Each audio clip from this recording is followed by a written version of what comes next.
Good evening, everyone. Just before we start the council meeting at 6 o'clock, this is an opportunity to entertain any questions from the audience with regard to tonight's agenda items. Come down to the microphone and ask your question, please. Name and address.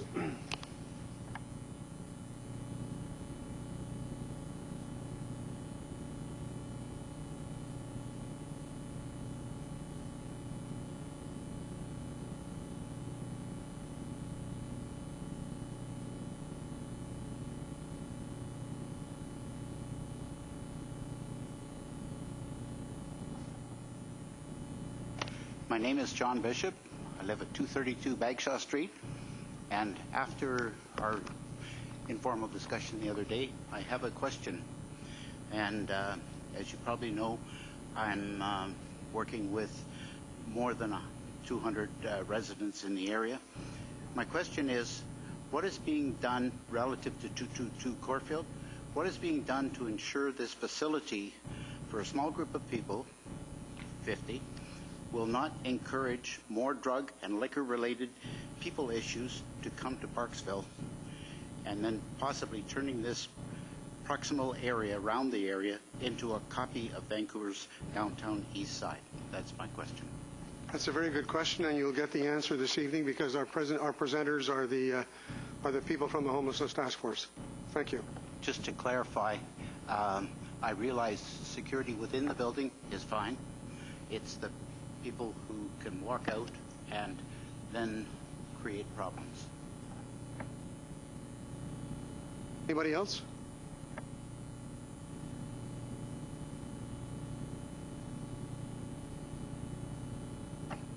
Please turn your microphone on. Give your name and your address. No, it's still not on. Sorry, okay. I thought you were talking behind me. My name is Adam Frass. My address is 239 Bagshaw Street. I'm here today. I have a petition that I've been canvassing the community today with 120 signatures on it that I'd like to see if I can present to council if you guys would be willing to receive it. You can give it to me. Thank you.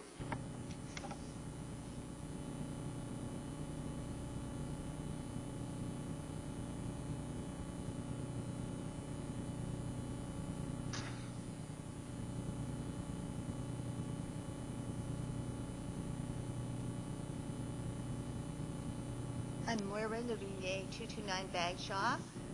Moira Lavillier, 229 Bagshaw, and I've been living on Bagshaw Street for over 41 years, same house.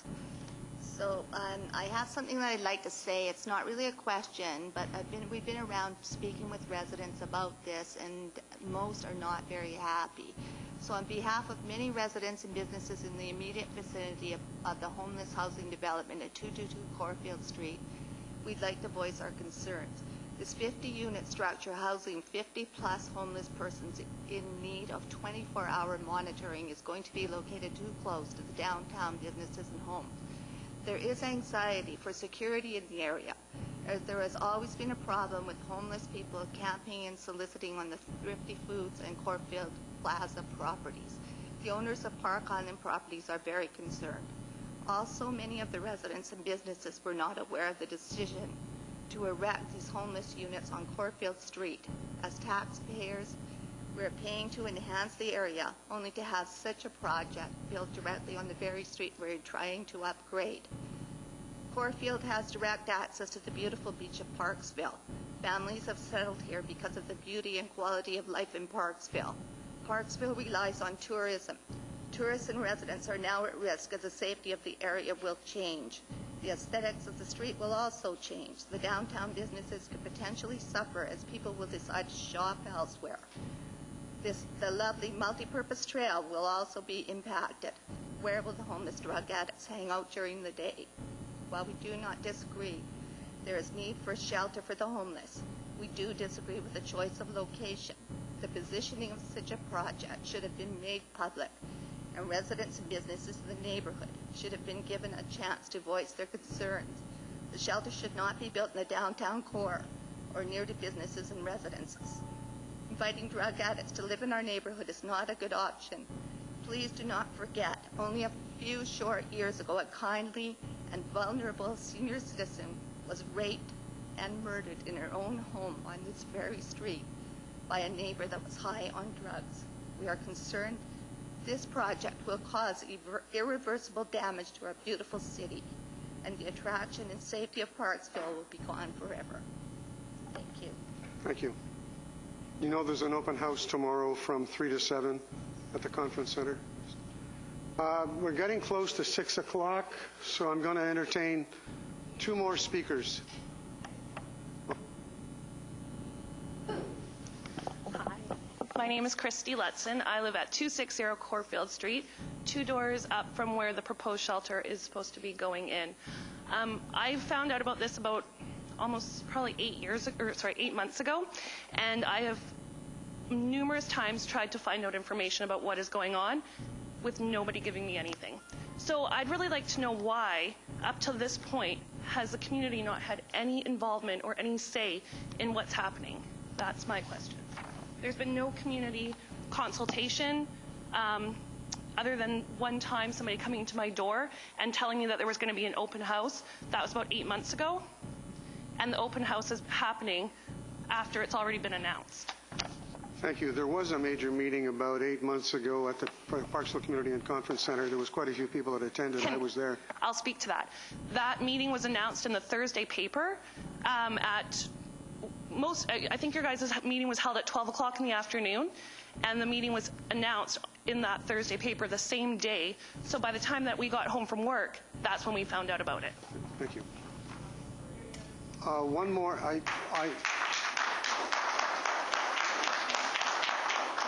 One more comment, and then we're going to start the council meeting.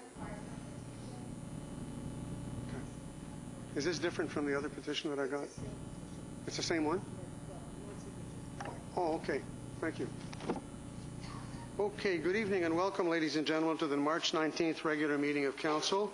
The City of Parkville recognizes the people of the Coast Salish Nations and their traditional territory upon which we gather with gratitude. The first item I have on the agenda this evening is the adoption of the minutes of the public hearing held on March the 5th, 2018. I need a mover and a seconder. Moved by Councillor Oates, seconded by Councillor Beale. Are there any errors or omissions? All those in favor? Opposed? Thank you. That is carried. The next item on the agenda is the adoption of the minutes of the council meeting held March the 5th, 2018. I need a mover and a seconder. Moved by Councillor Burton, seconded by Councillor Oates. Are there any errors or omissions? All those in favor? Opposed? Thank you. That is carried. With regards to tonight's agenda, you have 4 recommendations on your added sheets for this evening because of a change that had to be made with regard to item number 7H. So I need a mover and a seconder for the 4 recommendations before proceeding with the agenda. Moved by Councillor Beale, seconded by Councillor Patterson. Are there any errors or omissions? All those in favor? Opposed? Thank you. That is carried. Okay, we're going to move along to new business this evening. And I'm going to go last this evening. I'm going to go ask any other member of council. And I think the first member is Councillor Patterson. You have a motion for us, Councillor Patterson? Thank you, Your Worship. I do. It is in regards to municipal and regional district tax changes. And so my motion is that Council send correspondence to the Ministers of Finance and Tourism, Arts and the Culture, expressing strong opposition to the proposed amendments to the municipal and regional district tax, kind of known as MRDT program, which would divert funds from tourism marketing organizations to affordable housing initiatives, and urging the ministers to enter into deep and meaningful consultation with tourism sector stakeholders prior to making any changes to the provincial sales tax regulations.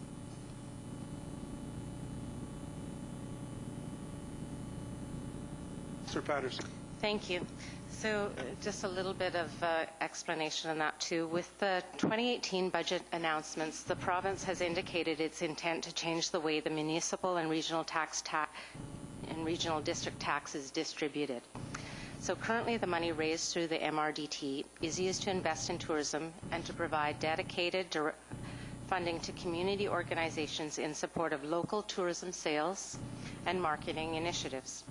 BC's visitor economy has been one of the province's top performing business sectors in recent years, and tourism contributions are a significant benefit to Parksville and the region as a whole.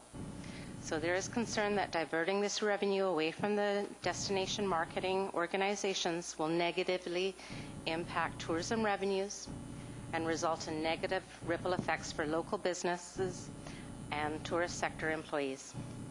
And local tourism representatives, including the Executive Director of the Parksville Qualicum Beach Tourism Association and the Tourism Industry Association of BC, indicate that there has been no consultation with the sector about the implications of the proposed changes. Any further discussion or questions from members of council? Seeing none, I'm going to call the vote. All those in favor?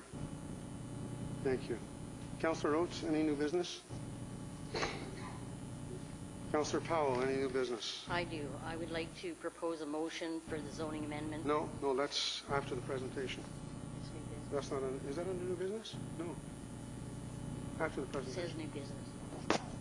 Councillor Beale, any new business? Councillor Burden, I know you have some new business. I do have some new business. Recently, the Community Park Master Plan Implementation Select Committee, comprised of Councillors Beale, Powell, and myself, plus 4 members of staff, met to develop terms of reference for the Community Park Master Plan implementation. And at this meeting, the committee agreed on a meeting schedule which includes the following dates: April 3rd, 2018, May 1st, 2018, June 5th, 2018, July 10th, 2018, and August 7th, 2018.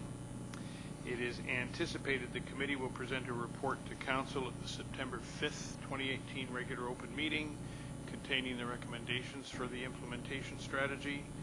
And I would like to move that Council approve the Community Park Master Plan Implementation Committee's meeting schedule as outlined in the terms of reference, which includes 6 monthly meetings from March 2018 to August 2018, and a report to Council anticipated for September 2018. Do I have a seconder for that? Seconded by Councillor Powell. Discussion? Questions for Councillor Burden? Seeing none, I'm going to call the vote. All those in favor? One more thing, Your Worship. Sure, go ahead. So, along with several other councillors, Councillor Oates, Powell, Beale, Salter, and the Mayor, I attended the Firemen's Volunteer Fire Department Appreciation Dinner on Saturday night, and I have to say that I think this is my first attendance at that event, and it was fantastic. And we owe an awful lot to those ladies and gentlemen that keep our city safe on a regular basis. Fortunately, there were no call-outs that night, but they put on a great show of what it is that they do, and I just want to make sure that they understand that we do appreciate their efforts. Okay, ladies and gentlemen, members of council, we have one presentation tonight, which is a little bit different than a delegation. The presentation is from the Island Crisis Care Society and BC Housing, the Social Housing Development. And we have Violet Hayes. Violet, are you alone, or do you have anybody else with you? I have Malcolm. Okay.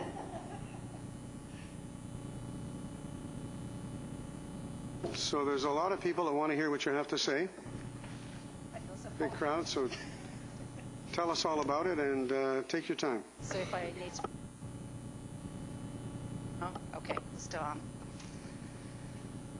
Well, good evening, and thank you, Your Worship, and Council and staff for having us here this evening. So as mentioned, my name is Violet Hayes, and I'm the Executive Director of Island Crisis Care Society. We're a non-profit housing provider that specializes in providing safe and affordable housing for individuals who are in crisis and are either homeless or at risk of homelessness. ICCS has been providing support of this kind since the early 80s, when we opened our first homeless shelter, and have operated Hearst House in Parksville, a crisis stabilization house, for 13 years. And it's actually just a block and a half away from the Caulfield site, which is quite interesting. So we're here this evening to ask requests the Council's assistance in facilitating the development of an affordable housing project on the city-owned lands located at 222 Caulfield. First, we would like to provide the Mayor and Council with a brief backgrounder of things that have been related to the involvement up to this point in the project. ICCS, along with other community stakeholders, have been advocating for this type of establishment, a permanent homeless shelter and supportive housing in the Oceanside community for quite some time now. The Regional District of Nanaimo, along with the City of Parksville and the town of Qualicum Beach, have supported this cause and facilitated the purchase of the Caulfield property in early 2017. At that time, and again a couple of weeks ago, the Oceanside Task Force on Homelessness canvassed the area to let the neighbours know what we were planning.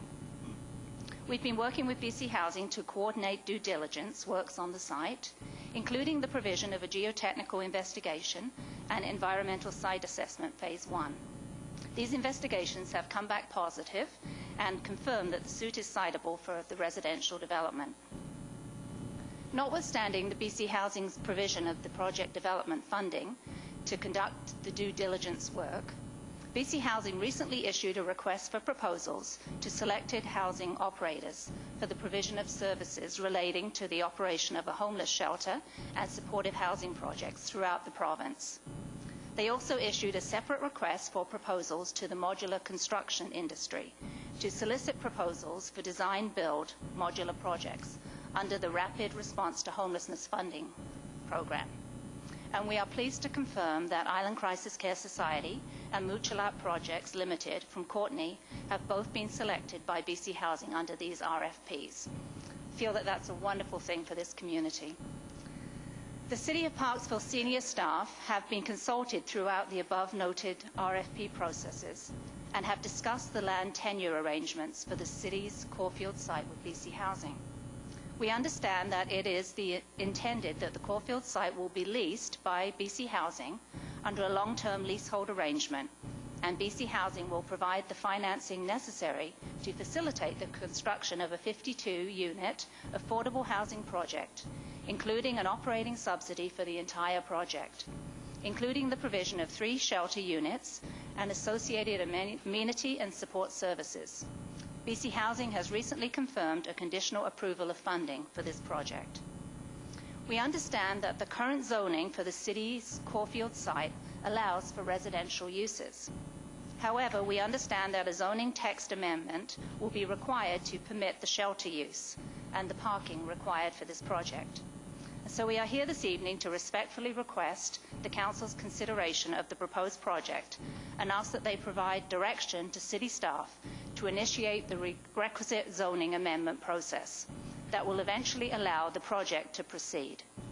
We are also hopeful that as part of the municipal approval process, Council will consider waiving all municipal fees, DCCs and property taxes for the Caulfield site. This will allow us to maintain the most affordable rents for the people that need it so desperately over time. We trust Mayor and Council are as excited as we are to have this affordable project coming together.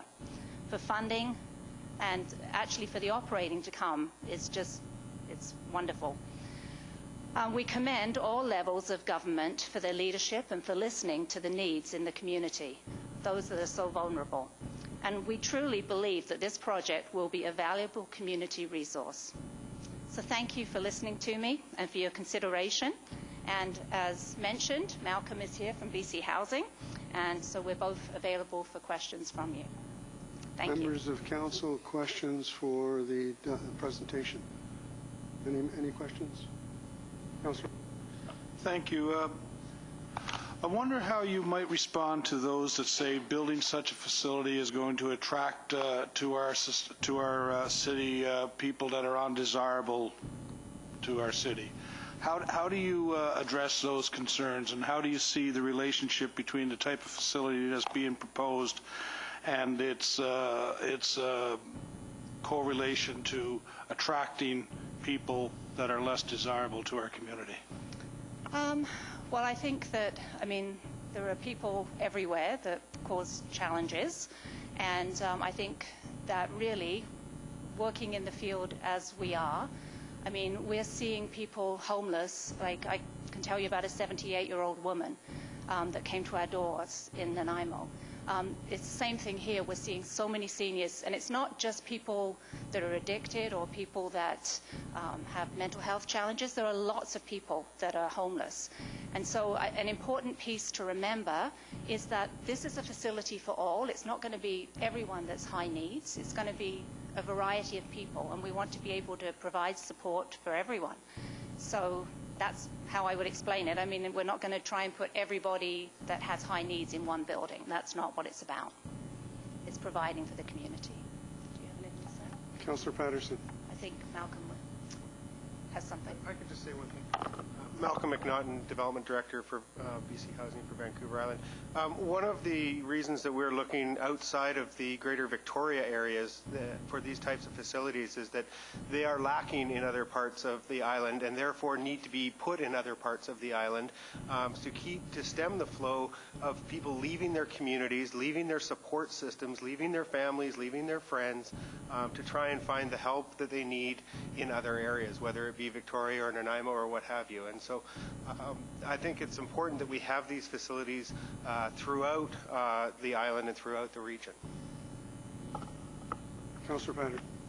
Thank you, Your Worship. I've been on council before, so this has been a long, long process. Councillor Powell and I were chatting about it, and it's been over 9 years in the making around the council tables. I think of this facility, and I think someone used the expression as an arms kind of open facility, that it's going to encompass many different types of aspects of mental health and homelessness and helping people achieve their goals in life. Councillor or Mayor Lefebvre mentioned that there's an open house. Can you give a little bit more information on what is going to be discussed at the open house?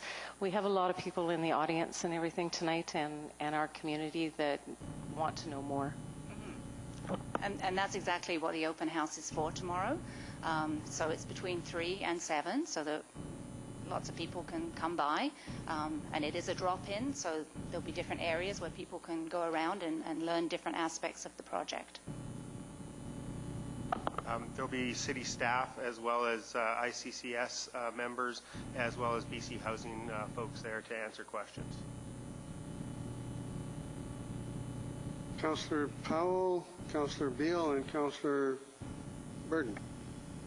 Thank you, Your Worship. And so I just want to clarify, the building itself is going to be staffed 24/7.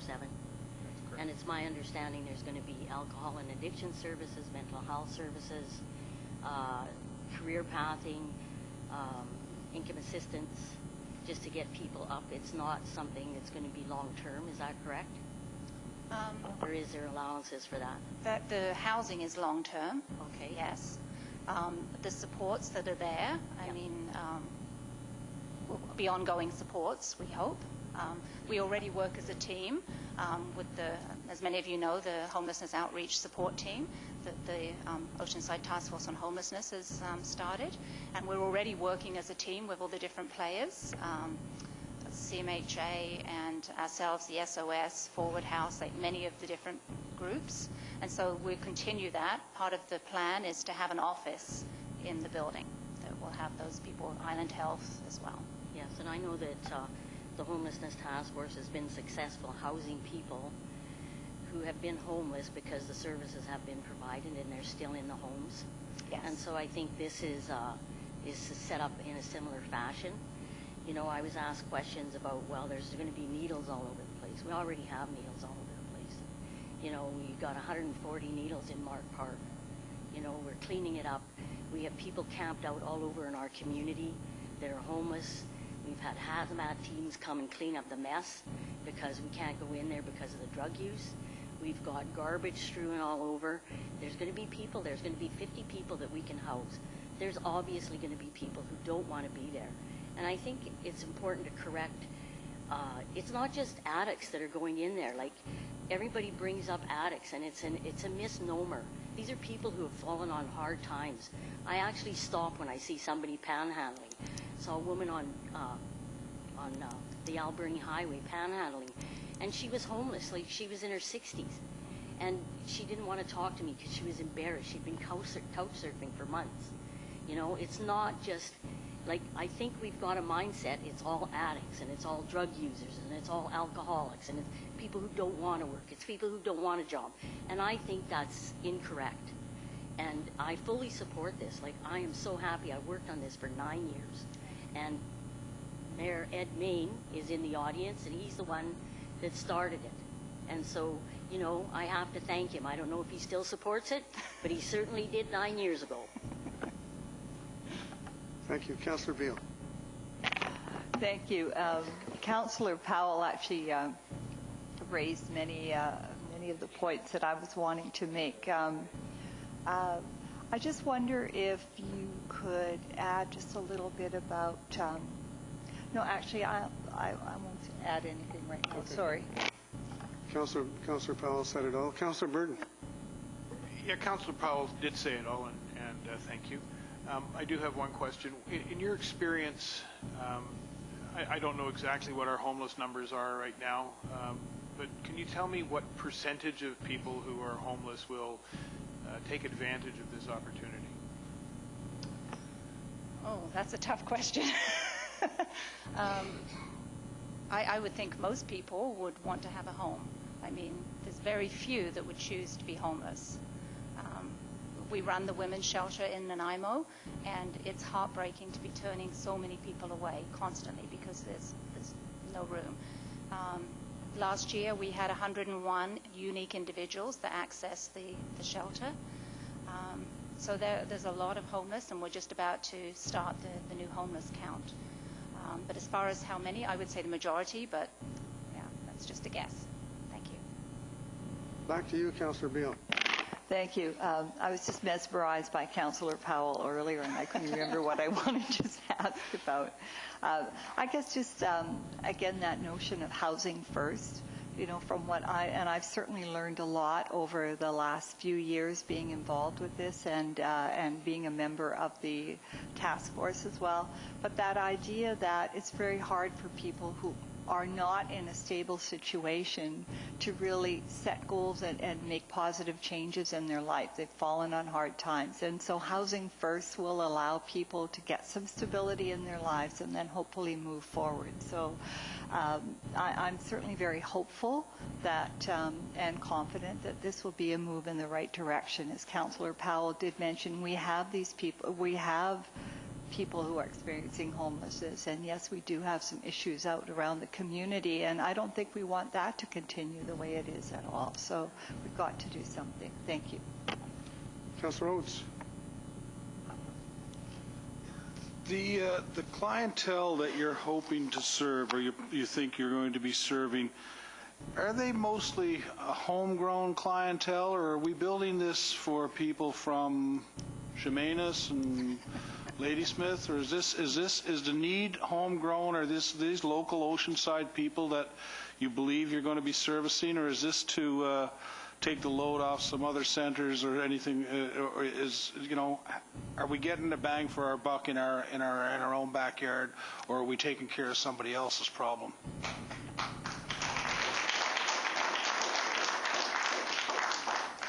Please listen to the answer. It's going to be very important. Local people. I mean, I'm sure you've all noticed as you walk down the streets of Parksville, there are lots of homeless people now. And with 101 unique individuals last year, these are local people. I mean, yes, there's the odd person that's transient and moves up and down the island, but it's not the majority. So, yes, we definitely need it for the local people. And if I may, there's a hidden thing that I'll just come out and say. And I think what you're coming from is, in Nanaimo, I am very much committed to working with the City of Nanaimo for another site. Despite what you may hear from the MLA, I'm ready to proceed if the city brings me another site with new funding. Unfortunately, the funding for this particular program has a drop-dead deadline of March 31st, and so we weren't able to go forward with the site that they had proposed in Nanaimo. But we are very much eager and ready to do another site in Nanaimo. So this is not in any way, shape, or form. You guys have been working on this for several years. I've been working on it for a couple of years. So this is not in any way, shape, or form a reaction to what has happened in Nanaimo in the last month and a half. So thank you. Violet, I have a question. There's some concerns. I've had an email or two about the people that are going to be running this facility. They're not qualified. Do you want to speak to that? Because I think that's something else that is felt, especially by the locals in the area. Well, as mentioned, we've been running the shelter in Nanaimo since the early 80s. And more than that, we started a pilot project with BC Housing 4 years ago now, where we decided that it would be helpful, rather than just having a shelter, to see the women be able to move through the different stages. Because, yes, we don't want people just to keep coming back 30 days and going out again. So we started a project where we now have different levels of housing. We have the supportive housing that's on site at the shelter, and then we also have another facility that we purchased and is in the north end of Nanaimo. And then we also have some rent subsidies. And so it's been really amazing to see how those women thrive when there's relationship, and they're encouraged and they're supported, and as they are able to move forward, we help them move forward. And so that's so much a hope for what we have for this. We also have the Sobering Centre in Nanaimo is a project that we recently started a year ago, switched over from crisis stabilization, which would be very similar to what we have here in Hearst House. And as I mentioned, 13 years we've been running that Hearst House right at the corner pretty much. It's a block and a half away from where this project is. So we believe that our staff are very qualified, and yeah. Welcome. And if I may just add to that, from a BC Housing standpoint, they did respond to the RFP, and they were selected as the provider for this based on both their submission, which included their current operations and their current business plan for operating this facility. Councillor Powell and I visited the facility in Duncan called Warmland a few years ago. And for those of you who don't know where Warmland is, it's about a block and a half away from downtown Duncan. And they have two wings. One wing is for the overnight people that have no place to go at night. They have bunk beds, and it's for males and females. They can come in on one side, and on the other side, it's the, for lack of a better term, the transitional housing. And these are people that are getting jobs, getting back on their feet, taking treatments, whatever they're needing. And it started off, and there was a great deal of concern, like there is in Parksville. And in talking, Mrs. Comas and I, our CAO, we went to Nanaimo to talk to John Horn. John Horn's a well-known, well-respected individual in the social services department of the city of Nanaimo. And John assured us that if with proper communication, and I know that you deal with John, with proper communication, it should be able to allay a lot of fears that people have and a lot of concerns that they have, so that they have somebody to go to that they can talk to right away and say, I'm worried about this, or I've seen this, or I'm hearing this. What are you going to do about it? The other thing I'd like to say as mayor is that there's no city or town, probably in BC, that doesn't have a problem of some sort like we have. And right now we have nowhere to send anybody. And we were through the Oceanside Homelessness Task Force, we were able to secure a site. I want everybody to know, just in case you've forgotten, that this site was purchased by all of the residents of all of the electoral area directors and the mayor of the town of Qualicum Beach and ourselves, by all of this group, the 4 electoral area directors, the mayor of Qualicum Beach, and myself. It was a purchase that we made, and it was recognized that the Oceanside Health Center is a key factor in any of this for anybody who needs that kind of service that's provided, those specialist services that are there. So all of the support was there, and everybody supported it unanimously. Is there a perfect place? Not in my opinion. There's no perfect place, and no place is satisfactory. To go to an extreme, way off in the bush where nobody'd see them, hear anybody, maybe that's a perfect place for some people, but there's no perfect place. A lot of these people don't have access to transportation, so they have to walk to wherever they want to go, whether it's to go to the pharmacy or whether it's to go to a grocery store or to get to the Oceanside Health Center. So we feel that in all of this, looking at it and looking at the needs and remembering that we have no place to send anybody, we've been begging and borrowing for cold weather shelters in the wintertime. And who wouldn't want to see somebody who has no place to sleep in cold weather and have a nice warm bed on those nights when they have to go inside? Are we going to resolve all of the problems overnight? No, we're not, because it takes time. So those are just some of the thoughts that I have on this issue. And I would hope that those of you who are still dissatisfied, those of you who are still angry about this, you'll come to the open house tomorrow. It won't be the last open house we're going to have. There's going to be much more communication going on as we move forward on this project and after the project gets underway. So on that note, Councillor Beale, you had a question or a comment? Yes, thank you. Yes, to Violet I've been approached by some people who seem to think that this is strictly a shelter and they're concerned about where all these people are going to be. You know, in the daytime they're going to be out and it's flooding the downtown and so on. And I've tried to explain that this is actually supportive housing and the distinction. And just now when you were referring to the background of ICCS, many times it's referring to shelter. Can you just clarify for people what that distinction is and what that means here? So the 52 units is permanent housing. So this is a place where people can come and it'll be their home. They'll be part of the community.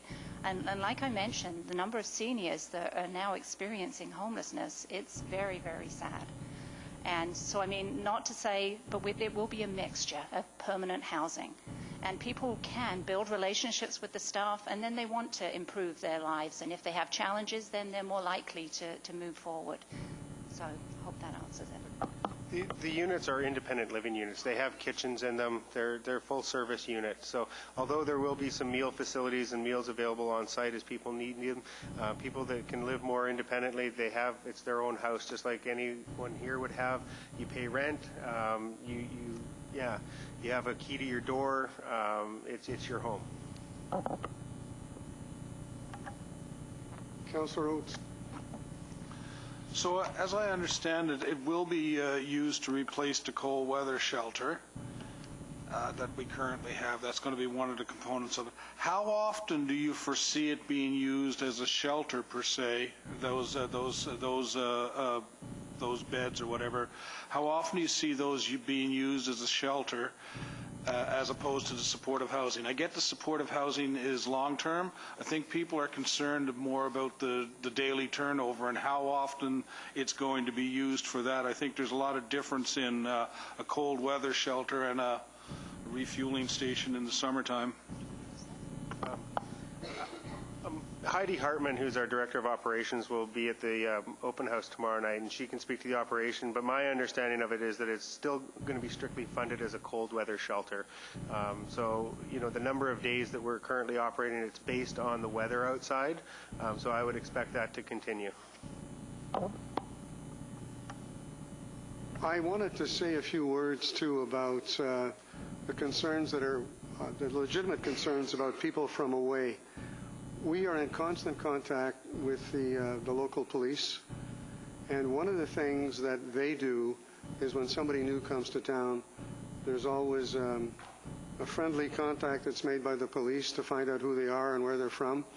If there's an outstanding warrant, they're arrested on the spot. So that all of this to say that this is how the system's going to work, and I know that you're going to have a selection process for people that are going to be permitted to stay in these facilities, so that you'll be doing that, and I know that you'll check with whatever officials you have to check with to make sure that the people that are getting in there are needy and deserving of getting into that place. Correct? So tomorrow, I think tomorrow, it's going to be open from 3 to 7. I'll be there. I am planning on being there for the entire time. So, and Violet, you'll be there with some of your other folk from the Homelessness Task Force. Yes. You talked about people that have mental challenges on Hearst Street. I heard a story the other day that somebody who lives on Hearst Street never knew that there was a facility that looks after people with mental challenges. That's how quiet and how unassuming that operation runs. It's called Forward House, and you have another home there. On the same block, there's two. Same block. Okay, well, thanks very much. No more further questions from council? Teresa. That's all right. Thank you, Your Worship. So I just wanted to, I've been trying to think about how to express this, because as one of my first opening comments was that this has been a long-term coming, but our residents don't necessarily realize that it's been a long time coming, because we sit around this table and we make a lot of decisions, but it's not always known what's going on. And I have a business in the downtown core. I very much see the homelessness aspect, maybe a little more than some people. I also raise my children on Corfield Street, so I'm very familiar with that with the area of town. And as Mayor Lefebvre mentioned, this property was purchased by with its partners, with the Regional District of Nanaimo and the town of Qualicum Beach and the city of Parksville. But when you enter into purchasing properties, it's not widely known to the community, because as everyone's aware of the housing shortage and the real estate aspects of our community, that they're not going to be publicly talked about a great deal, that, you know, when a property comes up for sale, it's not going to be talked about a great deal, because you don't want that property value to go sky high just because it's speculated being looked at. So I apologize that a lot of residents may not realize that this has been a long time coming, and that the property is not necessarily where it may be wanted, but it was big enough to house all the different aspects that was looked at to work within our community. So, thank you. Thanks very much. We'll see you tomorrow, and I hope that those of you who came tonight, who are taking the trouble to learn more about this, will come tomorrow and put my back to the wall and ask me any questions you want. I think I've got most of the answers, but if I don't, I'll find them. So thank you very much. Thank you. Okay, Councillor Powell, you want to introduce a motion? I do. I believe. I'm going to introduce the zoning amendment for 222 Corfield Street to permit affordable housing development. That staff be directed to commence the statutory process to amend the zoning and land use regulations for 222 Corfield Street to permit the development of an affordable rental housing project comprised of a shelter and supportive housing units, including on-site support staff and the provision of health and social services. And that council waive all development applications, development cost charges, and building permit fees associated with the construction of the facility. And I'll move that. Do I have a seconder for that? Seconded by Councillor Beale. I'd like to comment. I want to comment. Okay. No consultation. Our community. If you'll let me speak, part of this. We do not want them. Represent us. Part of this process is a public hearing. Excuse me. Tomorrow, you can come and yell. You can come and yell all you want, but you're not going to yell in this hall tonight. We're going to show you respect, and you're going to show us respect. And if you don't, I'll have you removed. I'll have you removed if you don't. Please calm down. Let Councillor Powell finish her motion. So part of this process, by moving it forward, is a public hearing will be provided so people can provide input about where they want this to go. It's not a done deal just because I put the motion forward tonight. So this is not the end of it. You will have an opportunity to attend the public hearing and express your feelings about it.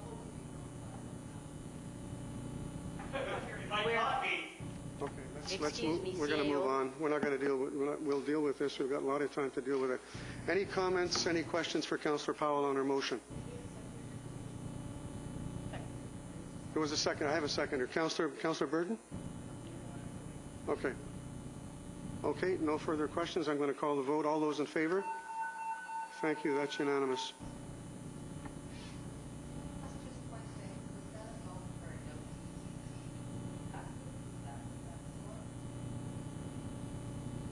It was a vote for, to waive all development application, development cost charges, and building permit fees.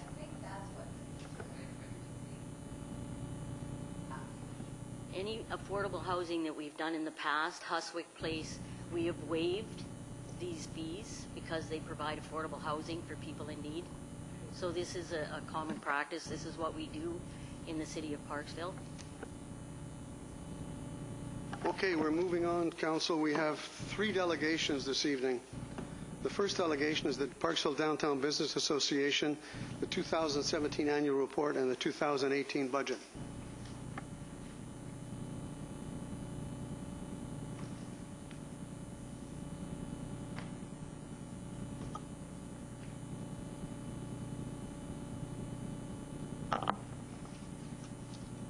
You have an audience tonight, so Yes. make it good. Well, good evening, and thank you for having us tonight.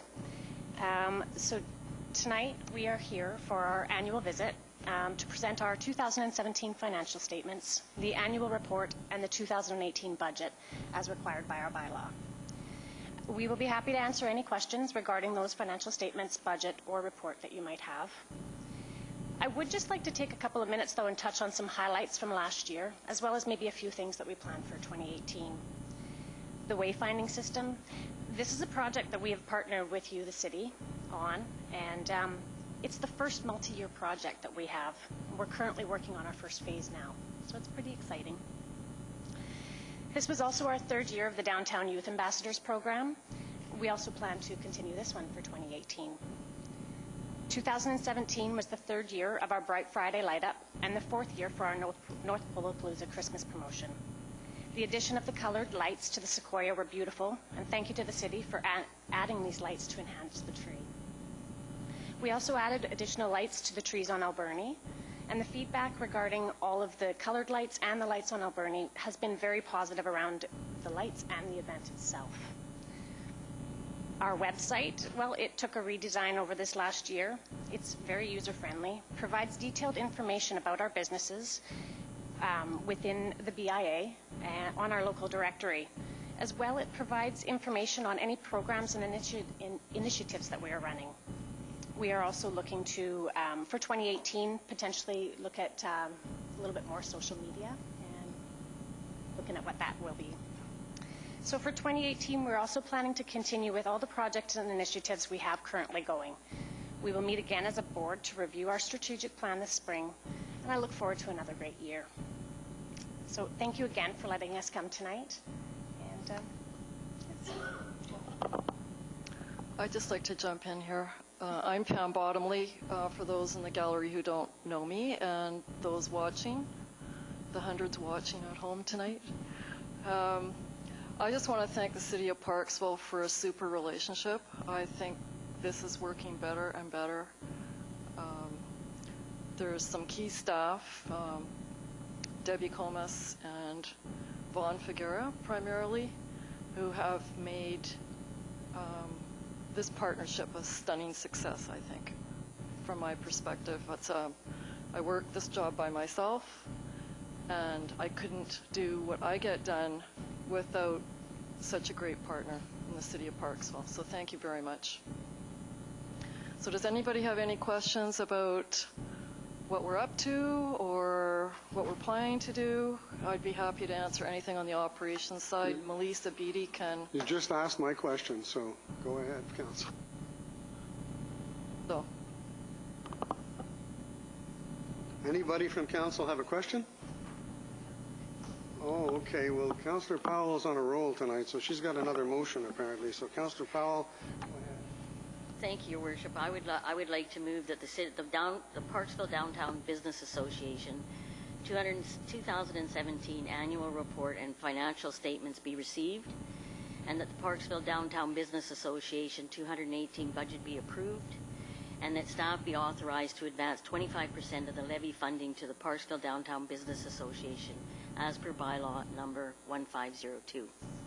Do I have a seconder? Seconded by Councillor Burden. Any questions from members of council? Any comments? Seeing none, I'm going to call the vote on all three items. All those in favor? Opposed? Thank you. That is carried. Thank you very much. Thank you. Thank you very much. The next delegation is somebody that we get to see every time this year for many, many years, Joanne Sales of the Broombusters. Welcome, Joanne, and give us your annual update. Thank you.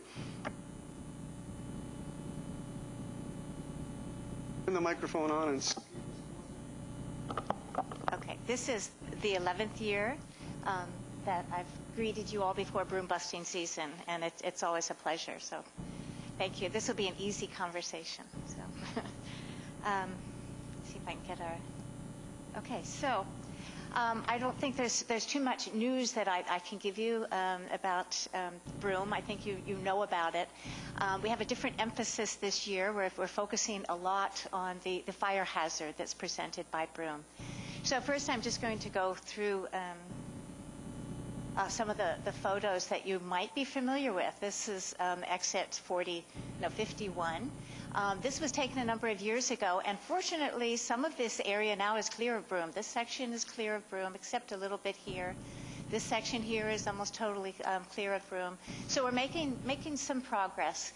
This field here we like to point out because if you probably remember when the forest was cut down and the Broom moved in there. And then when that happens, the forest does not grow back. This is the other interchange into Parksville. And last year with our Broomfest 10-year celebration, we cleared a lot of this area in here. This year we're going to go back to this hill and make sure it's cleared. So we are making progress. We have a long ways to go.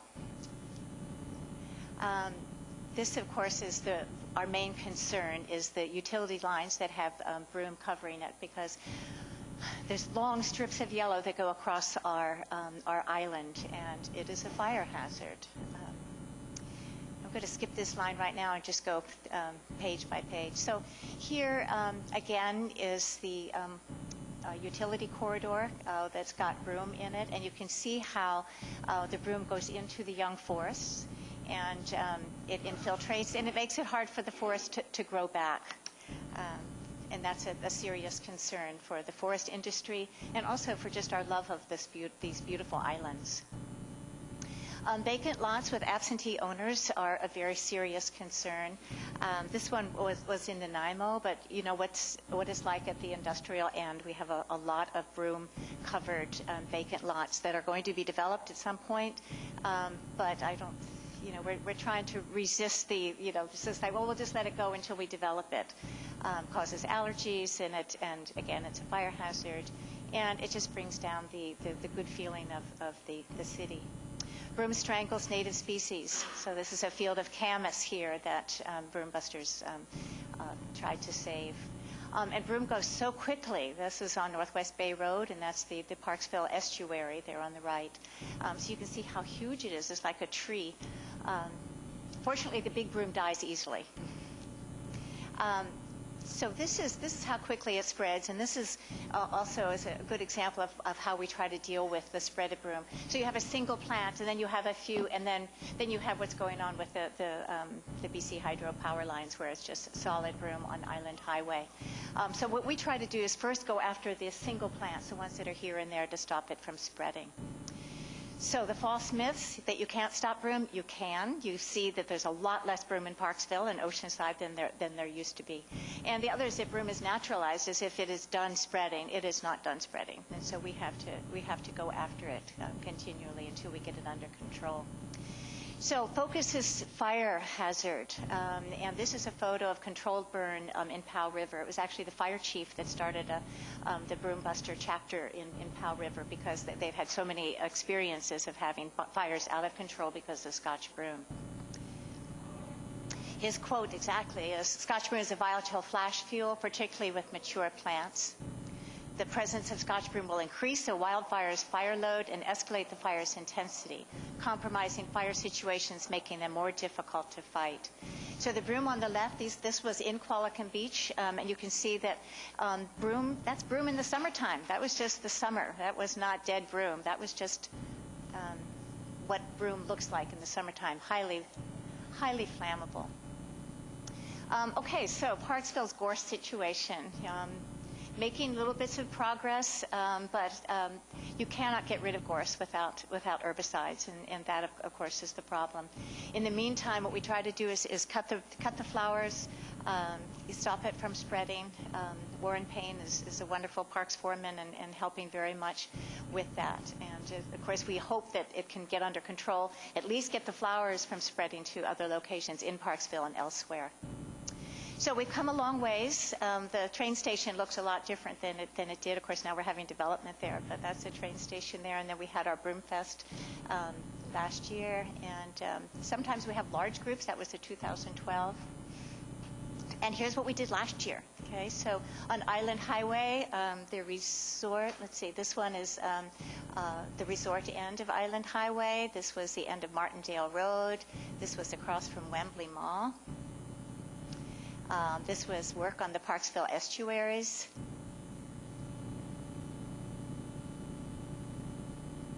And this was a fun project. This was Top Bridge. So we cut in Top Bridge, but we couldn't get down that steep cliff. So we worked with Search and Rescue. They came and did their practice there. It was a very fun evening. We went way into the dark.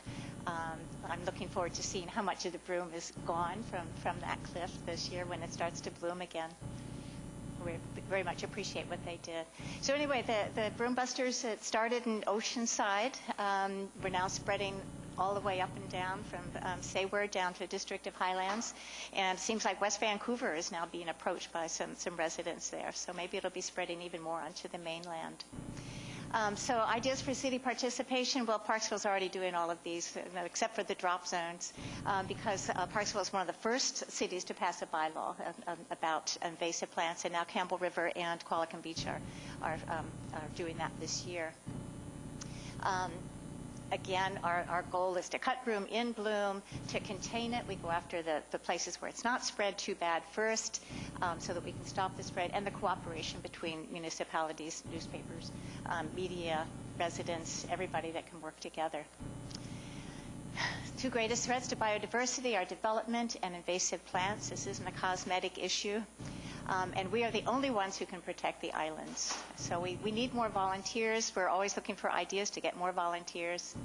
And this is the reason why we cut broom, future generations. So, thank you. Before I go to members of council, when do you start this year? Probably middle of April, but it really depends on what the weather is. Okay. You know, we want it to stop raining enough so that when you do cut it to the ground, there's enough stress on the plant that it dies. You'll let us know? Yes. Okay. Yes. Members of council, questions? Yes, Councillor Beale.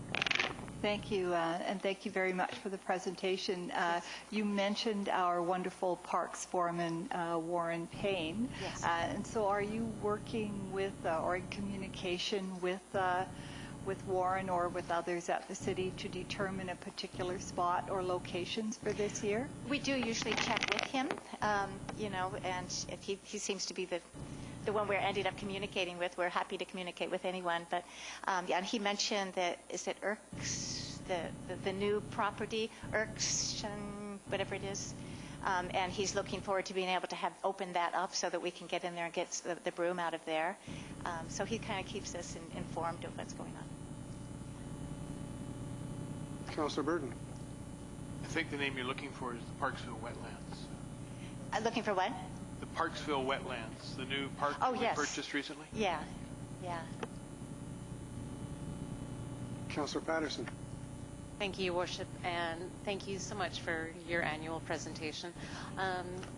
Since I've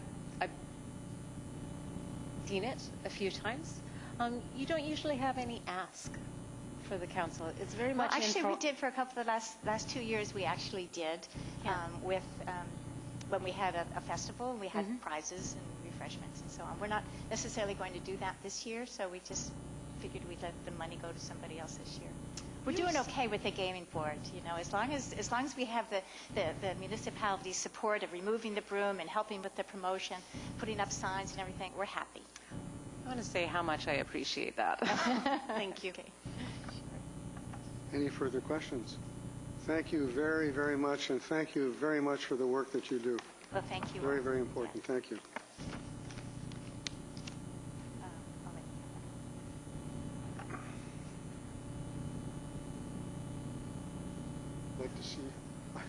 I'd like to see all of you cutting broom down on your knees. Okay.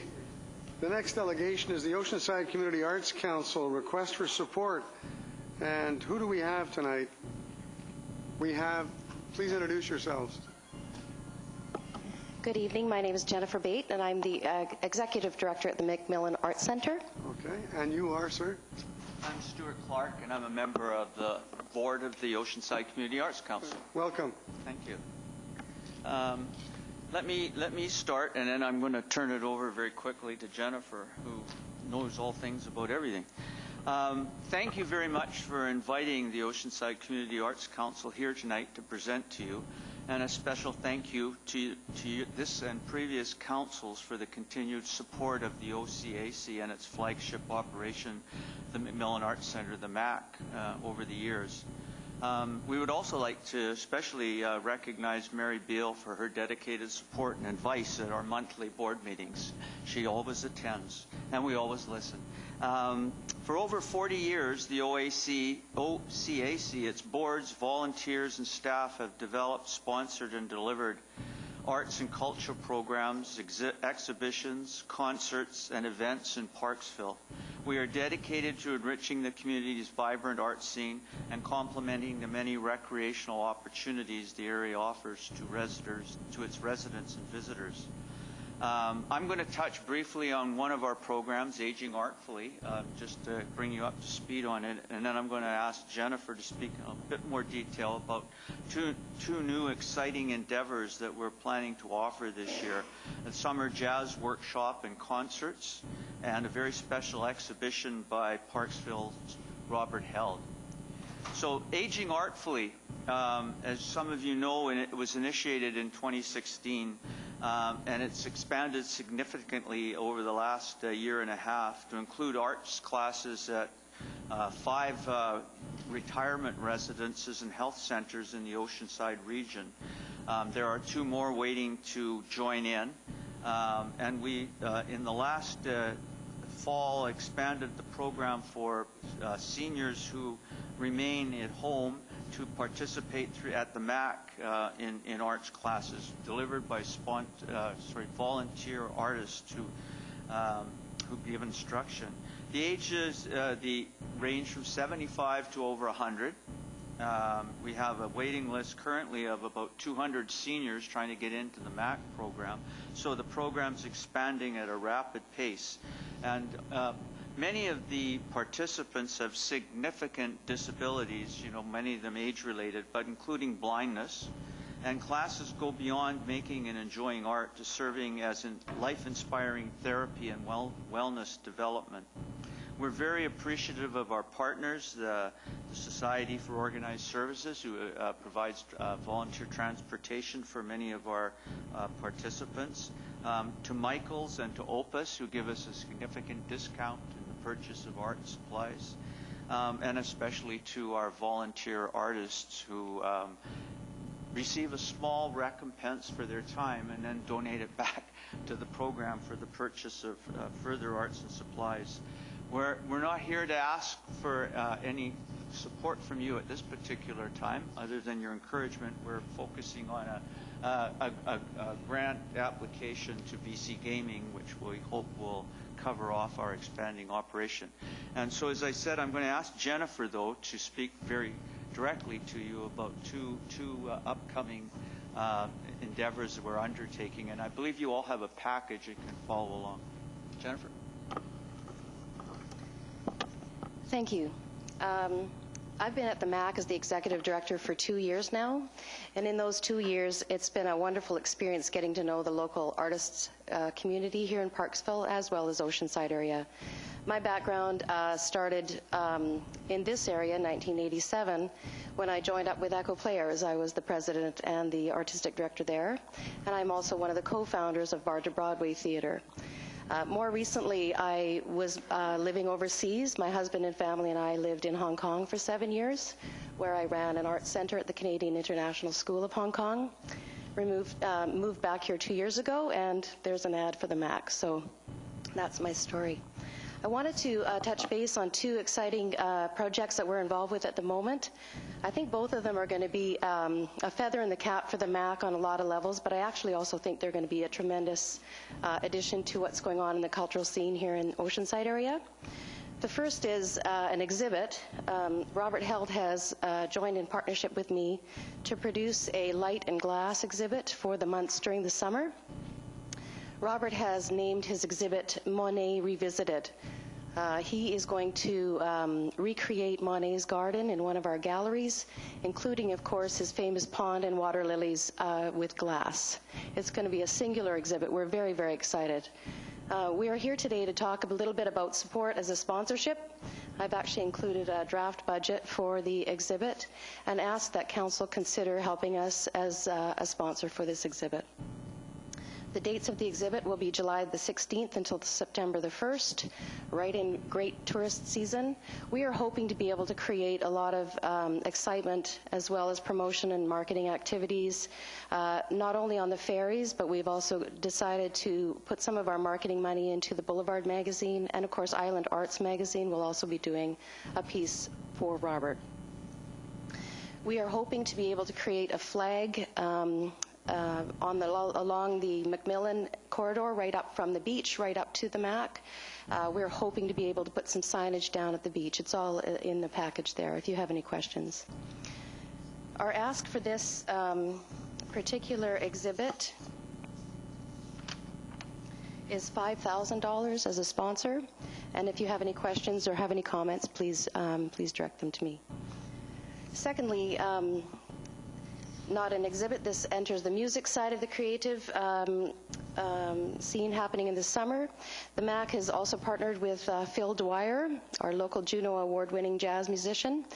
In the past, Phil has presented several weeks of jazz, a jazz academy in the area, primarily in Qualicum, and we approached him in the fall, and he has agreed to produce the same 2-week program here in Parksville.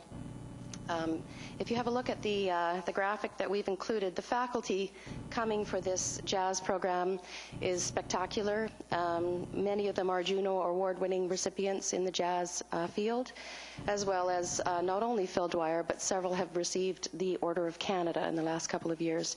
These are people that are very dedicated musicians and instructors, and we're very, very excited to have them on board as faculty. The dates of the program are August the 13th until the 25th. We've entered into a partnership with the school district in that they will be providing us the music room, as well as the Whalebone Theatre and other classes as necessary at Bolinas High School. We are providing 5 seats for hopeful jazz students in the high school to be able to attend this program. This program is $750 a week per student. The first week, we offer a junior and senior jazz program. These are kids that will be 14 to 18 till the end of grade 12. And then that week in particular, we will feature a faculty concert at Knox United Church.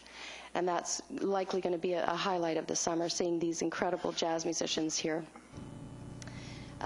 The week 2 is going to be an adult jazz program as well as a vocal jazz program. And once again, each of the weeks will feature a student concert, which will happen at the Whalebone Theatre at the end of each week. We would like to hope to see that this program will continue in many years to come. This is the first year, and we were hoping perhaps the Council will consider helping us with some seed money to ensure that this becomes an annual event here at our School of Creative Arts at the McMillan Arts Centre. Thank you. All I can say to that is, wow, we're going to have a great summer. Members of Council, any questions for the delegation? And I want to tell you that Councillor Beale gives me full details what's going on at the OCAC. Gets me in my office, closes the door and says, sit down, I got to tell you about all the great things that are going on. So she's a real good liaison for that particular role. Okay, members of council, Councillor Beale, we're going to give you first go.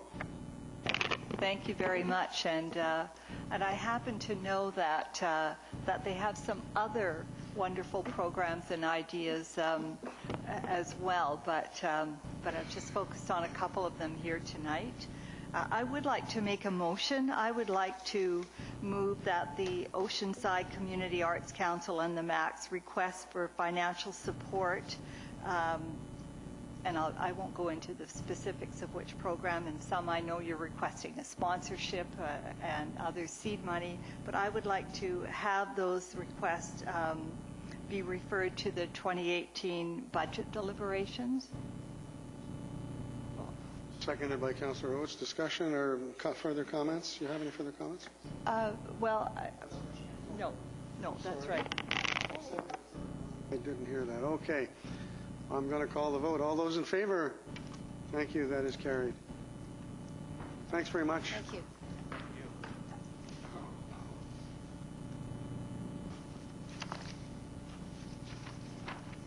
Okay, members of council, we have one piece of correspondence tonight, and it's from the Regional District of Nanaimo, Notice of Minor Amendment to the Regional Growth Strategy Bylaw number 1615. This is to be received only, so do I have a mover and a seconder to receive? Moved by Councillor Burton, seconded by Councillor Patterson. Any comments, questions? All those in favor? Thank you. That is passed. The first report we have this evening is from Mr. Russell. I need a mover and a seconder for the two recommendations that you have. Moved by Councillor Beale, seconded by Councillor Oates. Mr. Russell, would you please give us the background on the issue regarding consideration of exemptions to the minimum 10% frontage requirements applicable to a subdivision on 574, 584, 592, 614, and 624 Island Highway West? Mr. Russell, if you would, please. Sure, for Mayor Worship. For council consideration is a consideration of a waiver to the 10% parcel frontage requirement for three of the proposed lots, proposed lot 13, proposed lot 14, and proposed lot 15. The specific details are in the report. These properties are on the end of a cul-de-sac. As these are somewhat larger properties, as they veer out in a triangle, the perimeter area increases to the point that the percentage that is along the road is less than it would otherwise be.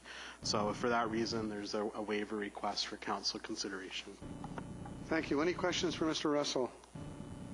Seeing none, I'm going to call the vote. All those in favor of the recommendations? Opposed? Thank you. That is carried. Once again, Mr. Russell, the same lots that I just mentioned, 574, 584, 592, and 614, 624 Island Highway West. I need a mover and a seconder for the recommendation. It has to do with money instead of land. Moved by Councillor Powell, seconded by Councillor Beale. Mr. Russell, if you would, please. Sure, if Mayor Worship. As part of subdivision, up to 5% of land may be provided in the form of park, or alternatively, payment may be provided to the city for future park purchases. In this particular case, the OCP does not have an acquisition identified in this area, and nor is the proponent proposing land for park. Instead, they're proposing payment for future purchase, and the recommendation is as per the agenda.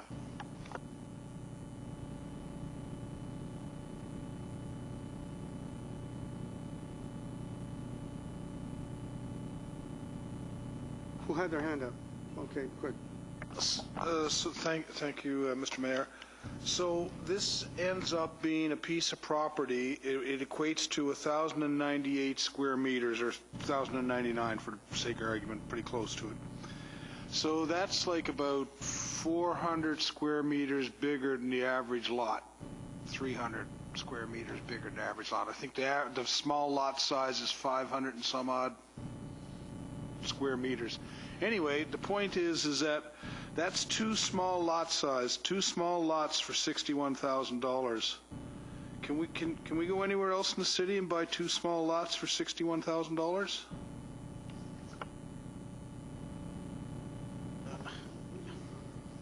I'm not in the real estate business, Your Worship, so I can't answer that. I think the motion deals with the parkland.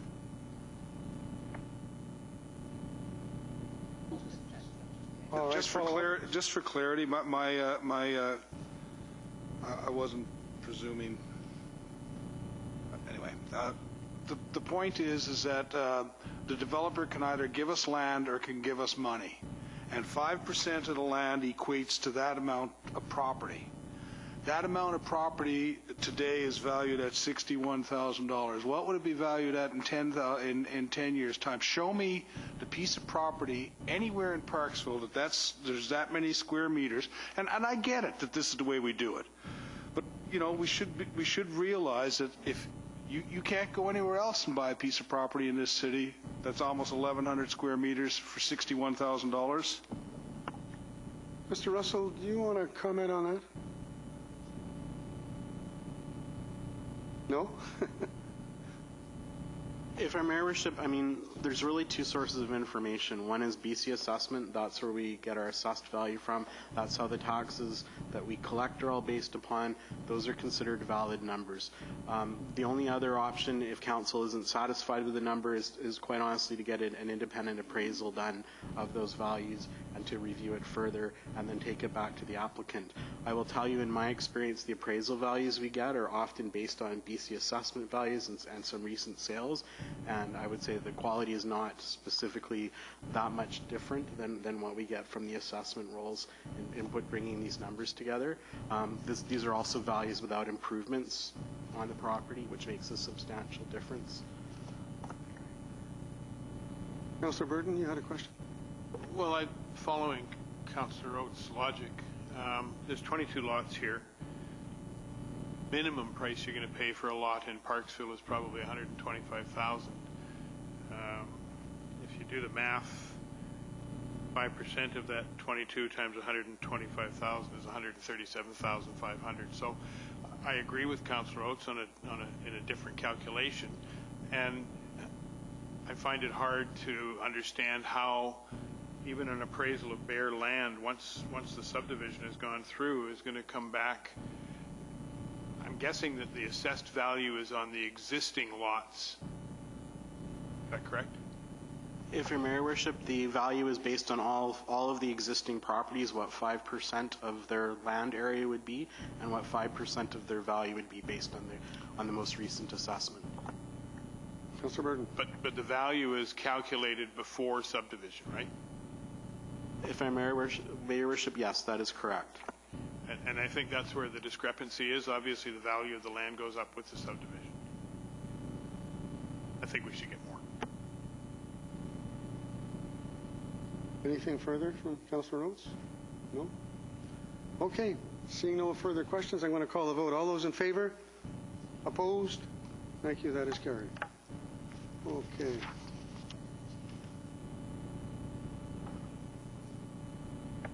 Pardon me?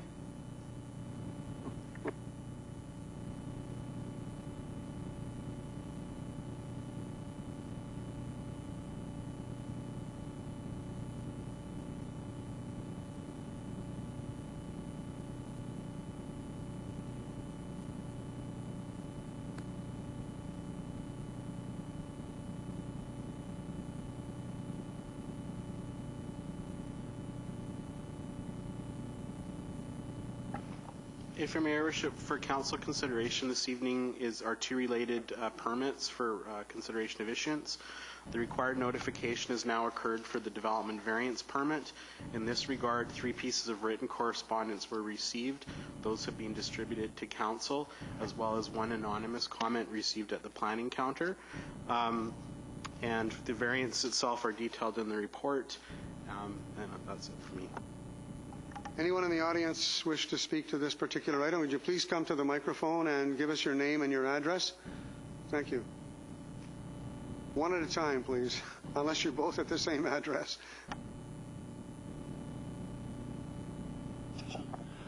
We are at different addresses. My name is George Lupton. I'm the executor of the estate that owns this particular property of Christine Dillon here.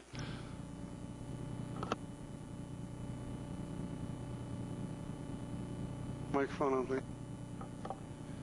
and George and his wife also live across the street.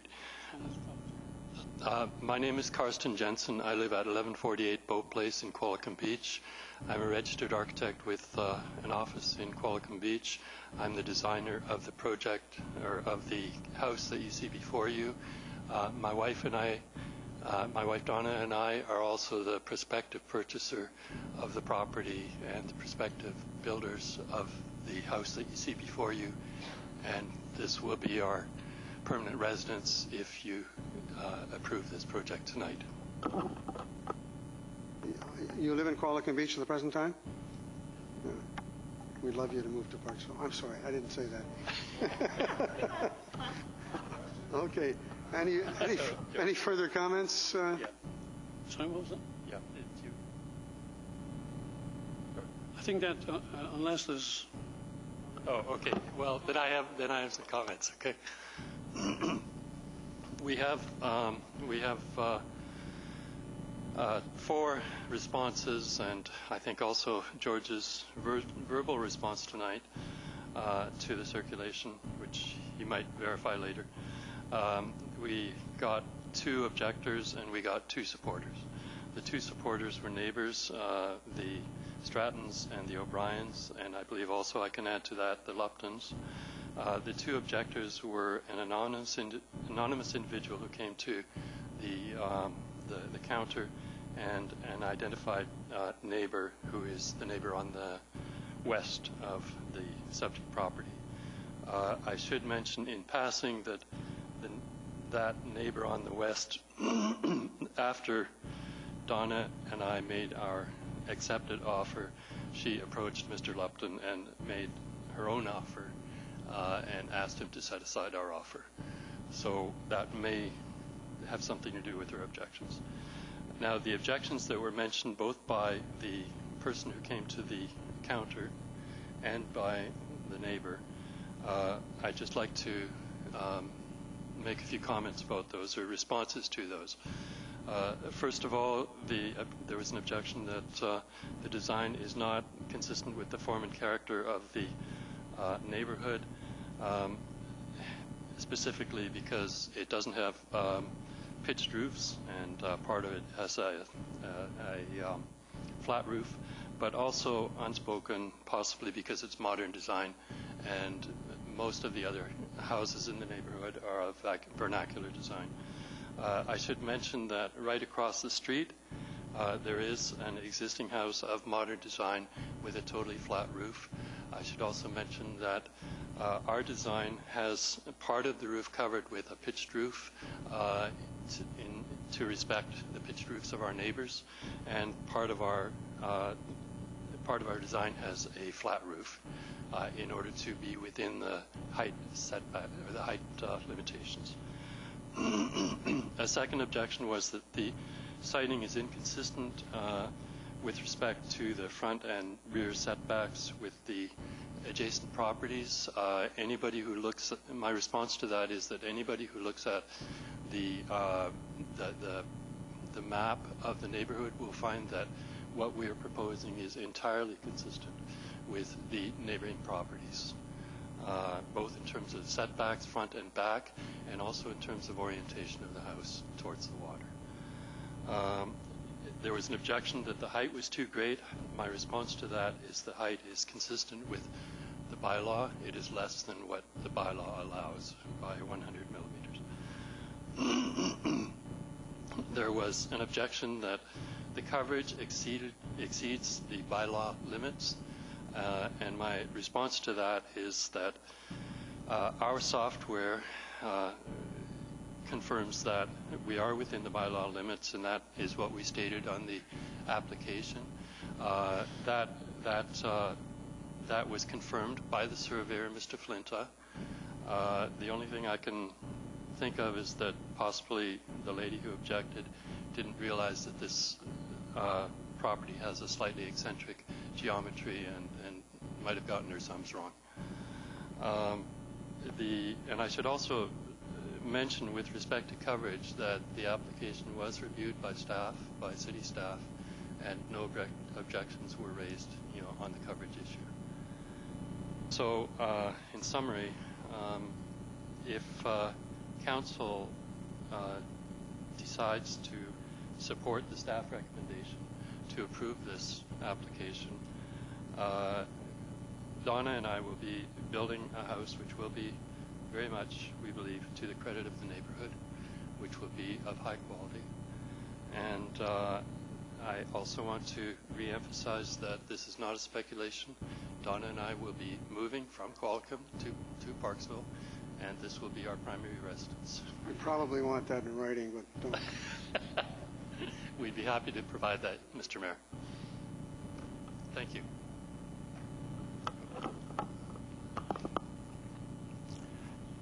It may not have any relevance, but I should say the proceeds for the sale of this property will all be going to charity, two very well-known charities, the Society for Battered Women and the Animal Protection Society. I just thought I'd let you know that. Any questions for these two gentlemen, members of council? Okay, thank you very much. Is there anyone else in the audience who wishes to speak to this particular motion? Recommendation, rather. Okay, seeing none, I need a mover and a seconder. I gather, Mrs. Comas, I didn't check with you, but I can take all of these four at the same time. I need a mover and a seconder. Moved by Councillor Oates, seconded by Councillor Burton. Any further discussion? Any questions? Seeing none, I'm going to call the vote. All those in favor? Thank you. That is carried. Anyway, you've been recorded tonight, so you'll have to move. We've got you on record. And I'll ask the mayor of Qualicum Beach if he's watching to forgive me. Okay. Another report from Mr. Russell. You're going to have a busy night, Mr. Russell. I need a mover and a seconder for the recommendations. Moved by Councillor Powell, seconded by Councillor Oates. It's consideration of proceeding with a notice of development variance permit related to a proposed subdivision, 790 Sanderson Road. Mr. Russell, if you would, please give us the background. Sure, if I may, Your Worship. We have an application for subdivision. In order for it to be facilitated, a variance is necessary. In this case, the geometry is such that instead of a deep lot, a shallow but wide lot will be created, a lot that exceeds the minimum parcel size, area requirements, and one that has a sufficient building envelope. However, in a sense, it's a lot turned 90 degrees, basically. It is for that reason that there is a need for variance, and we're requesting, the report is recommending to proceed with notice so that we can undertake public input on the proposal. Thank you, Mr. Russell. Any questions from members of council to Mr. Russell? Councillor Beale.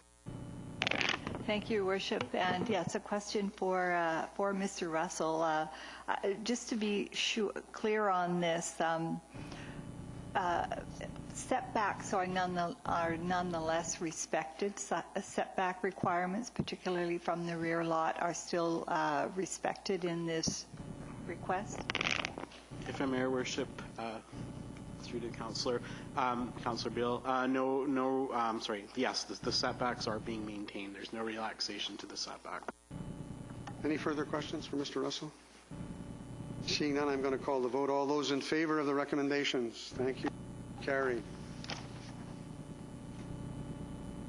Now I'm looking over and I don't see Mr. Butterworth, so I'll ask for a mover and a seconder for the recommendations, which are fairly obvious. Moved by Councillor Powell, seconded by Councillor Beale. So who's going to be Mr. Butterworth? Mrs. Comas, thank you. Your Worship, I'm a poor substitute for an accountant, but I will try.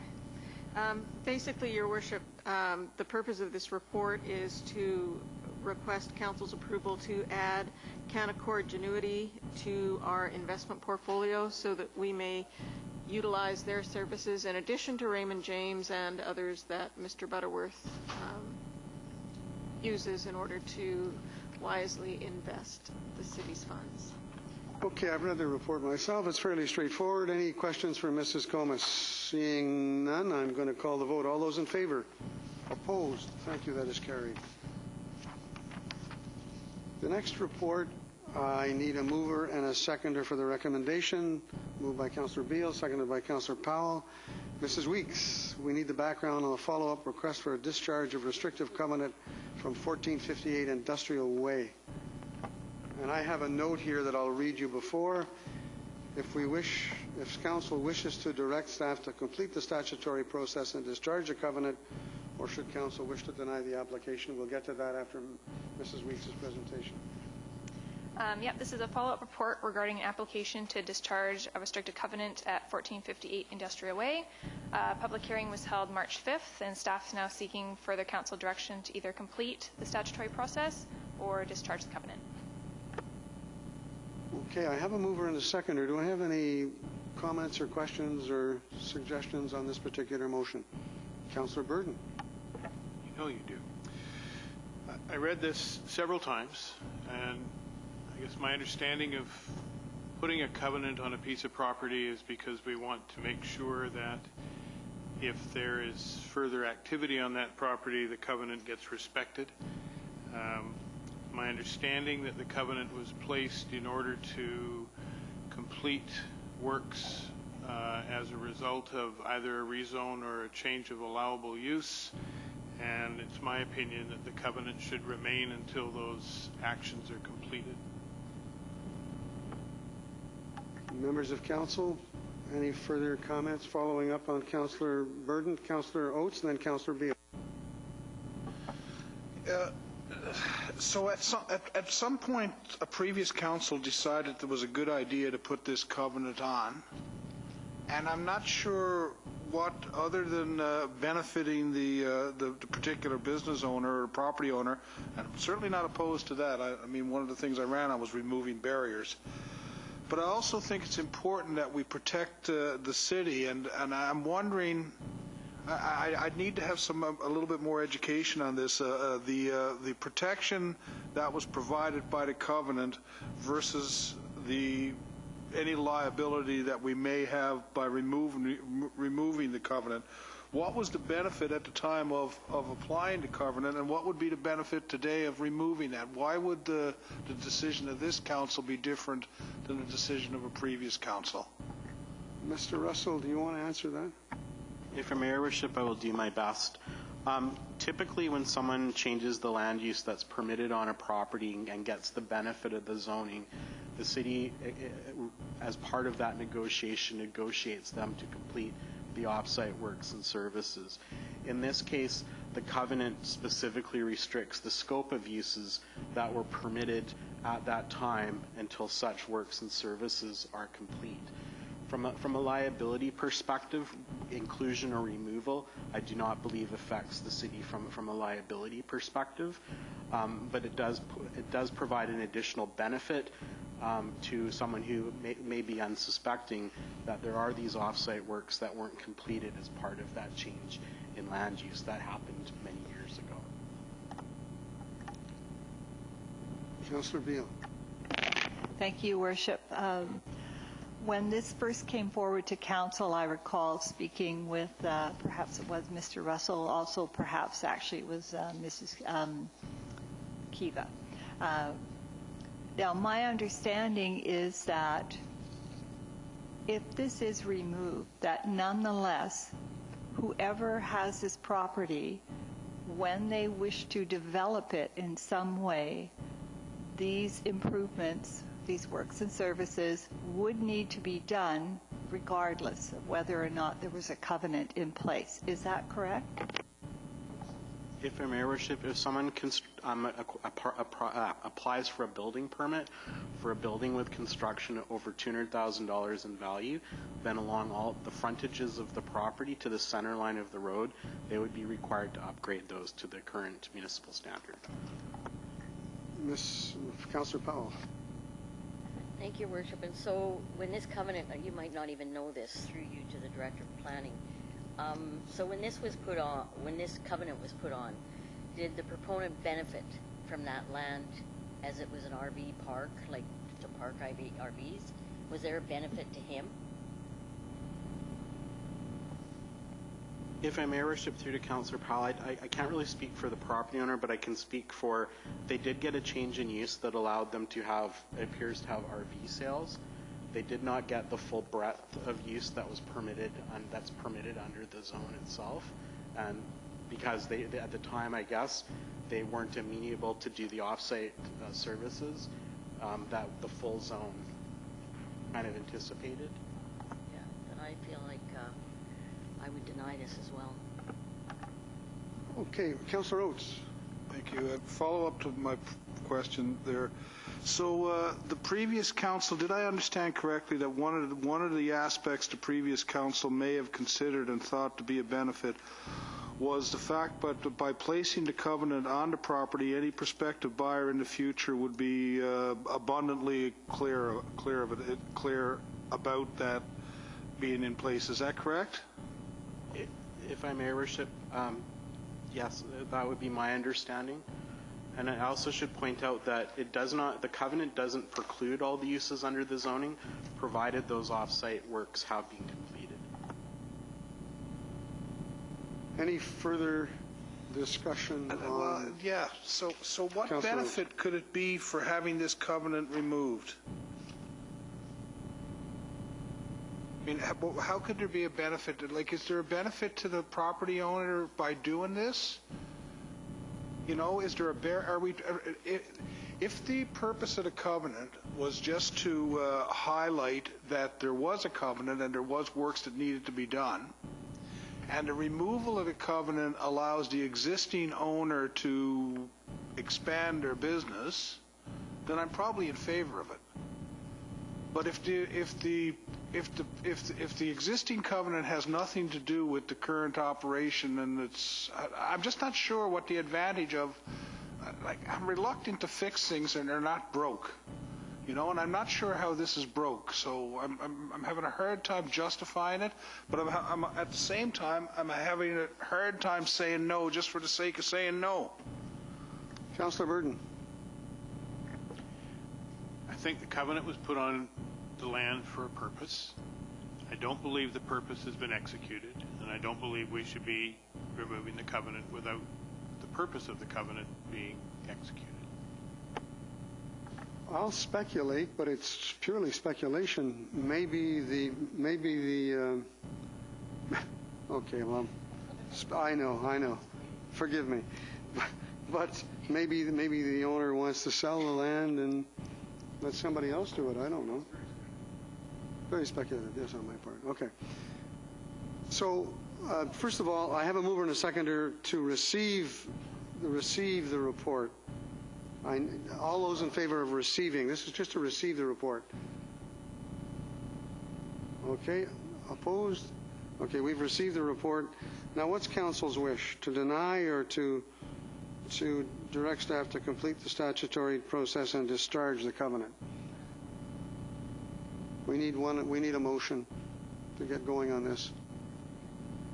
Councillor Burton? Seconder for that. Any further discussion on that particular motion? You seconded it? Okay. I wasn't looking. All right, I have a mover and a seconder. Do I have any discussion on that particular motion? Councillor Patterson. Thank you, Your Worship. On page 100 of our package, and in regards to the background, the second paragraph. So I just want to kind of chat a little bit and clarify as well that the covenant was registered as a condition of rezoning. So it hasn't been rezoned. It's still as a RV site. Is that correct? If I may, Your Worship, no, it was rezoned to allow for the RV sales. For the RV sales. Yes. So none of the upgrades have been done in that time period. That's correct. And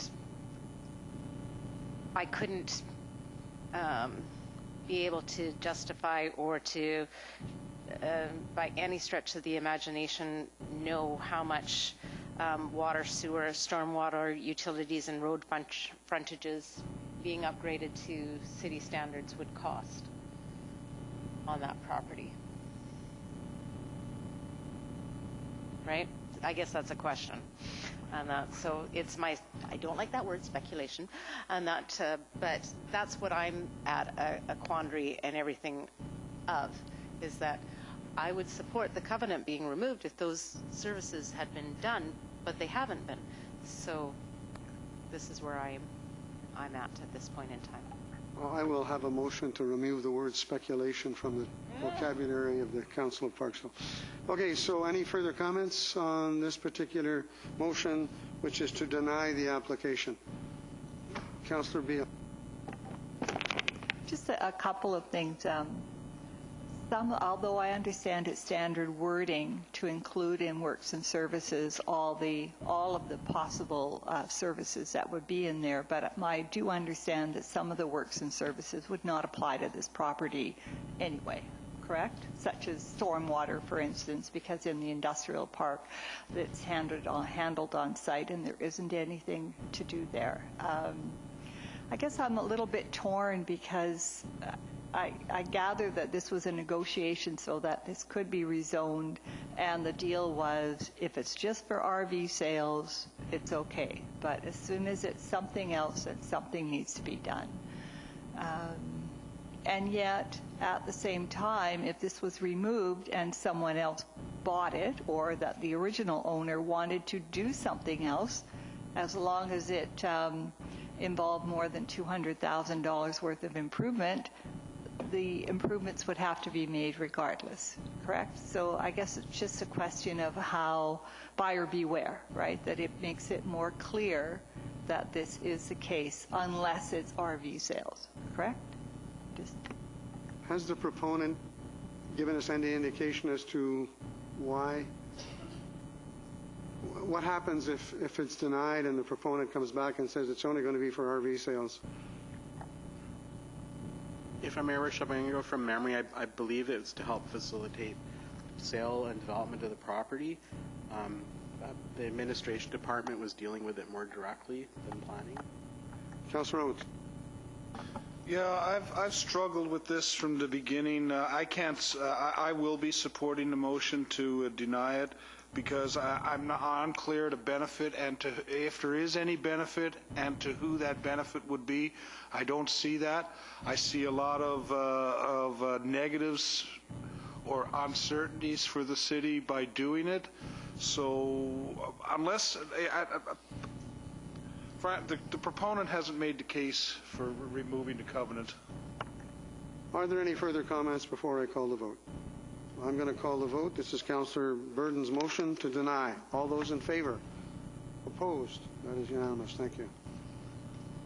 Okay. The spring grant and aid applications where somebody's got to play the multiplication of the loaves and fishes because they want, what is it, $5,000 or $6,000 more than we're offering.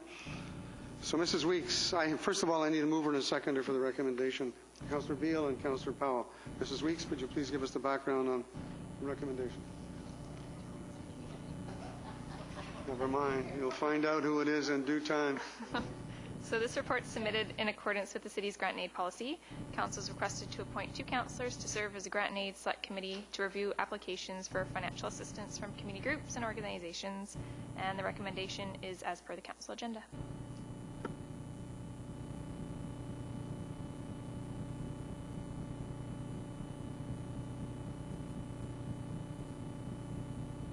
Councillor Beale and Councillor Oates get to be the multipliers of the loaves and fishes.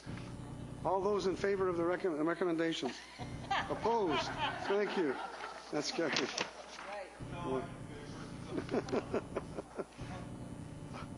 Okay. Once again, I need a mover and a seconder for the 2018 parcel tax review. Do I have a mover and a seconder? Moved by Councillor Powell, seconded by Councillor Beale. Mrs. Weeks, please give us the background on this issue.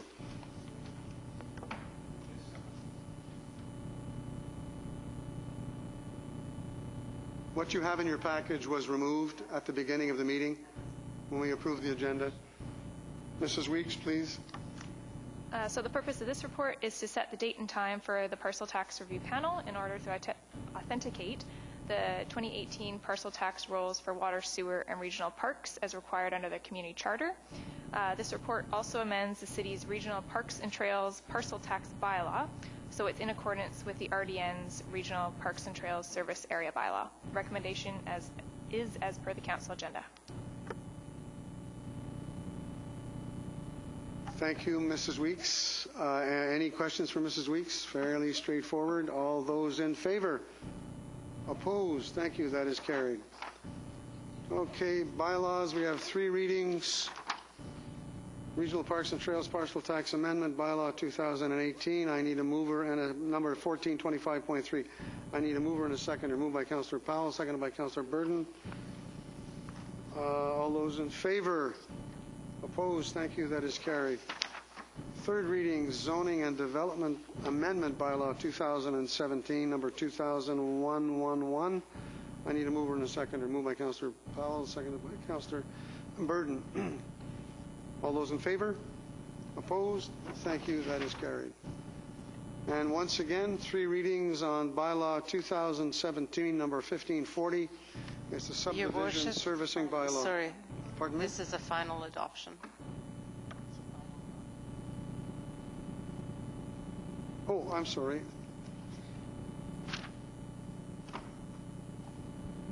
Okay. Final adoption. All right. I missed that. Mover and seconder? Councillor Patterson, Councillor Powell. Any questions? All those in favor?